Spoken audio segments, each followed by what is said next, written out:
This is the Convene podcast. My name is Maggie, Digital Media Editor. Welcome to another episode of the Convene Talk. Michelle, tell us more about the story that you selected for today's discussion. Thanks, Maggie. So I chose a story that was published in The Verge, and it was CrowdStrike accepting the most epic fail award at DEF CON hacking conference. And I'm always attracted to failure stories because I think anytime that you take the shame out of failure, it's a good thing. This was interesting because CrowdStrike, as we all know, created a massive problem when they released a software update that caused Windows machines around the world to fail in a way that prevented remote recovery. So the crashes caused significant outages at airlines, including Delta, and prompted Microsoft to call for changes to Windows that could include denying kernel access to companies like CrowdStrike. So when DEF CON, which is the tech hacking conference, asked CrowdStrike if they wanted to accept the award, I think everyone was surprised when the president, Michael Fentonis, said yes, he would come and he would personally accept the award. And I loved I love the humility that he showed when he accepted the award by saying it's important to celebrate accomplishments and acknowledge failures, and we massively failed here and we need to own it. It's important to own achievements. It's important to own failure. And then he said he wanted to come to collect the award so that he could bring it to their headquarters and put it in the lobby. I don't think to shame employees, but to remind them of the important work they do and that their work has implications and results, and some of those could be really very detrimental. So just to be mindful of the responsibility that you have. I just love the story. Years ago, we did a story called Failure, Sweet Failure, and we had a cover that was hand stitched that said that. So it felt like home sweet home.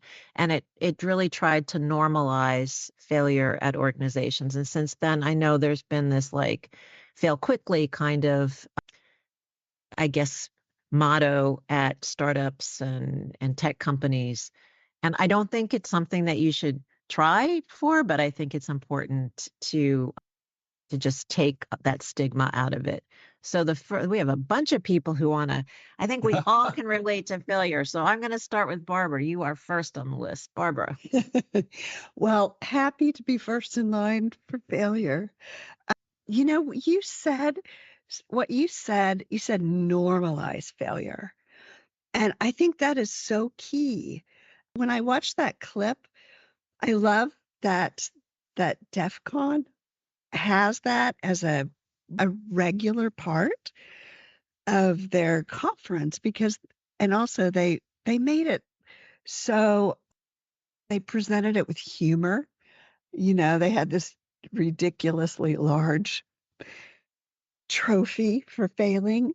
I am so interested in the work of Amy Edmondson. She's a psychologist that has written about failure and the concept of psychological safety. And I was a little confused about how that related when I first started reading about her work. Because when you think about psychological safety, it sounds like, like, I don't know, kind of nurturing or, but her definition of psychological safety as it pertains to failure is where you are comfortable admitting your mistakes, that a team or an organization understands that errors do not equal incompetence, that, errors are normal. And when people hide their errors and they don't feel comfortable pointing out when they see something that they think is an error and that in some system, then the teams that are able to talk freely and without fear about what's going wrong, then they have very high rates of success. And it's not an individual thing. It's not like, oh, I'm very comfortable, because I have a lot of confidence. I'll point it out. She said it's a team thing, and that when teams normalize talking about failure, then they have much higher rates of success. I know, Curt, I saw your hand go up quickly too when we started talking about failure. Yes, thanks. When I read the story and I saw what the CrowdStrike president said, and then he went to and accepted that award, it reminded me of when Ryan Leake spoke at EduCon a couple years ago now, I think. And he is the guy who wrote a book called Chasing Failure. And he talked about how failure is helpful and owning it is helpful. But I love that in the preview that Michelle wrote when she interviewed him, she said that organizers, when they fail, it's in a very public way and in real time. And she asked for his advice for them. And he said the same thing. He said, I say own it. And he talked about how it took him 20 virtual events to figure out how to get things right. And then at one of them, he spoke for 50 minutes and he was on mute. He was on mute the whole time, and he wasn't able to find out that he was on mute because his phone was on quiet and he wasn't able to see the screen or something like that. So he didn't know it. And it was with Thrivent Financial. And he said that, what else can you do but own it? And they asked him back shortly after that, speak again, not on the same subject, but not because he did that, but just because they liked him as a speaker. But so yeah, he talked a lot about if you just own it and accept it and sort of work with your team or your people and have them sort of have that same attitude that it helps you come up with solutions. And he said even when he does that kind of thing, he's just more prepared the next time. It helps him, sort of be prepared the next time. And it's not a shameful thing. It's just here's another tool in my toolbox type thing, I guess. So, yeah.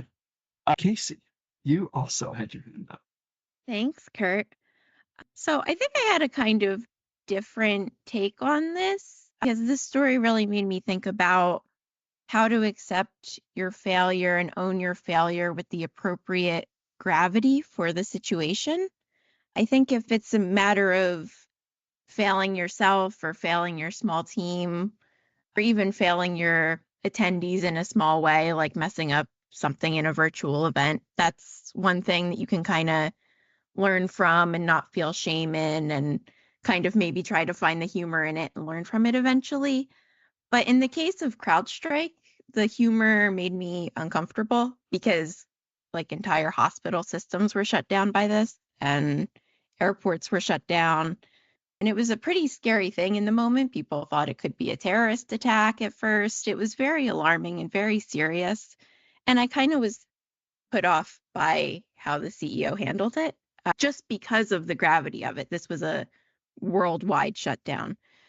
So it just kind of made me think about, like, of course, there's value in accepting your failures and learning from it and owning it and saying, this was our mistake. But I also think you have to find the appropriate balance of how to move forward from that. I do think that one of the things that he said, I totally agree with you. This is not laughable. It was very serious. Hospital systems aside, in our industry, people were grounded for days because the after effects lasted with different airlines. But what he said is they have promised to update its testing and error handling as well as to start staggering updates to prevent anything similar from happening in the future. So I think it's not making light of it. He accepted the enormity of it. But to me, that's better than him being terminated. And, and then there's no, the company could not be reached for comment is the thing we constantly see when there's a big mistake or big error. It is better and maybe he will be fired. I don't know. But to me, it showed that we massively screwed up. and this is what we're going to do to make sure it never happens again. And I am so sorry that that happened and inconvenienced people. But I do like what Curt said. Is just like you just have to own it. What else are you going to do? Like I said, I think there's a difference between like, well, if I fail, I fail. It's not a big deal, and doing your level best. And then when you do fail, you own it. It's so much better than trying to cover it up, blame other people. People are forgiving, in my opinion, when you just say, I am so sorry, I messed up. I think even when I think about PCMA and PCMA putting on events for event planners, I think event planners are even, okay, that was a risk you took. We understand it was a risk. I don't think it worked. It wouldn't work for my event, but I appreciate that you were willing to try something different. I think that is really important. Maggie, what do you think? Yeah, I would agree, especially in our industry. I was thinking how sometimes failures in our industry, they're not that detrimental, but they could be as well, because especially in these very, very large events, we've seen things happen in general in history. So there is also a balance. Like we sometimes say, we're not like in medicine saving lives, but sometimes we do care for many lives. So there's a point to be made there. And in general, I was thinking of, and like what you said with, for example, PCMA events, it comes to company culture. And I think also this idea that Barbara shared with psychological safety, it really comes down to company culture, right? Because if the company culture is such that it punishes failures very publicly in front of teams or company wide, then people would be very scared to take risks and they'll pull back naturally. But there are such companies, and I've had the pleasure working in such companies where they ask you to chase failure, just like that Educon speaker. And I loved his speech. I mean, still have some quotes from him very visible. When you're asked to chase failure, you know that you're kind of expected to fail. And that kind of just makes it so much lighter. And I think it was part of his presentation that because he was chasing to fail so many times, he achieved so many things that he would not have achieved otherwise. And he's like, okay, I'm not failing. So let me try something bigger and something more risky. And then he wouldn't fail again. So he just kept on trying. And I think that's very important. And in general, I think it comes from the school system where, as children, we know we need to get an A. We don't have to fail. And it just starts from that level that we just keep this on and we bring it to work later in life. And we just choose the safe path instead of a bit more risky path that we might fail just because we're so afraid. I definitely want to piggyback on what you said about culture, because I feel like that was the thing that stood out to me when we went through the salary survey results, which are going to be published in our upcoming September-October issue, is the difference between, and you could probably say, well, duh, but the difference between people who expressed high satisfaction with their job and those who were dissatisfied. It really wasn't about them, and not, I'm not really good at logistics, so I'm not really happy doing. It was the places they worked at. So it was the negative comments and it was the positive comments. The negative comments were like, risk taking is not encouraged here. There's not a lot of collaboration. There are a lot of silos. I can't try creative things. I'm overwhelmed. A lot of things having to do with being understaffed and feeling like you couldn't try different initiatives because there's just no room to do it. And then the people who were really happy, who said, I have a great boss, listens to what I have to say. I have a great team. I work with colleagues who are open and collaborative. And that to me stood out as like, yeah, it's not you. You're not dissatisfied in the role because of who you are or what you bring to the table. It's the place where you work that makes the big distinction. Barbara, you have your hand up. Yeah, I'm just thinking about kind of that ritual of the president going on the stage.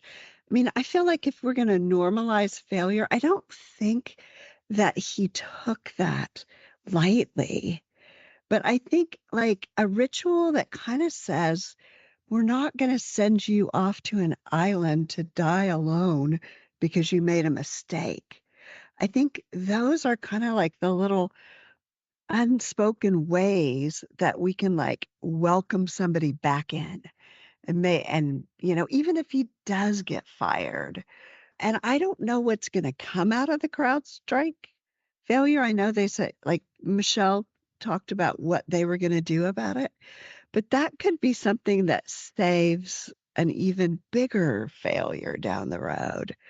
So I just wanted to just say that sometimes there's just these rituals that's what makes up culture, just ways that people let you know they have your back or that everybody comes together without blaming and just tries to fix the problem. I feel like those are like the unspoken attitudes that bolster a person's performance at an event, at their desk.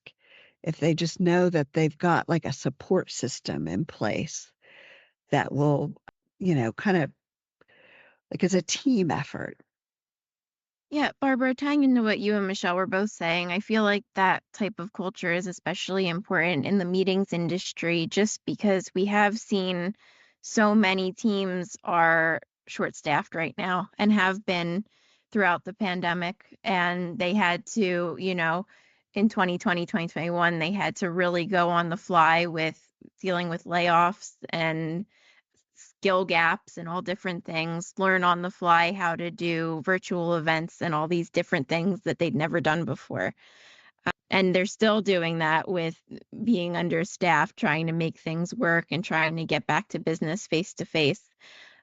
So I think it's important to have that culture of trying new things and not being afraid to mess up or experiment and just feel encouraged, even though you might not have all the resources you would like to make it happen. I don't know if this really relates to a T, but it just reminded me of Asia Pacific's The Business of Events meeting that they held earlier this year, which was under the theme of Unbound. The event was 2 day long, and the first day was Unlearn, and the second day was Relearn. And I think that's it's powerful in terms of also how you treat failure. There's so many things that you need to unlearn, and I think a failure just kind of opens your eyes in such small things that you're like, okay, maybe I should, unlearn doing that or just relearn how to do that. So it just opens this opportunity for changing things for the better and doing things differently. And one of the fun things that I believe Asia Pacific did was having funny times to start every session. So they had like registration open at 7:38 in the morning and not 7:30 or all the sessions were starting this like 23 and it wasn't the proper thing, and it was just to make people be more aware and pay attention. And I thought it was very funny. And yeah, it doesn't have to do anything really with failure, but just being on your toes a little bit and think, okay, should we really start at 8 a.m. everything? Should we try something different? And then the next day, of course, they were relearning. They were back into more events, hands-on things, trying to just scratch all they know and try something different, which I think was very cool. I always set my Michelle? alarm time for random time, so that really delights me. Me too. That was my connection to it. And I was like, oh, yes, I'm not the only one that Yeah. likes to wake up at 6:57. Yeah, exactly. Maggie, when you were talking about Asia Pacific, I thought of it's not just work culture or company culture, it's also the culture where you are geographically. So in certain cultures, failure is a huge shame. That is like the biggest shame of all is when you fail. So I think that also has to be recognized at companies that are global, that there are people who, just from a cultural perspective, the way they were raised, look differently at punctuality, how important punctuality is, and how important not failing is, and saving face. That's also like a really big thing in some cultures. Yeah, for sure. Many of those in Asia Pacific. I just want to thank you all for the great discussion. As usual, you'll find the links of the article and other things we mentioned in the show notes. And if you enjoyed this episode, do give us a 5-star review, subscribe wherever you listen to podcasts, and share the podcast with your friends and, industry colleagues. And for more industry insights, visit pcma.org/convene. And until next time.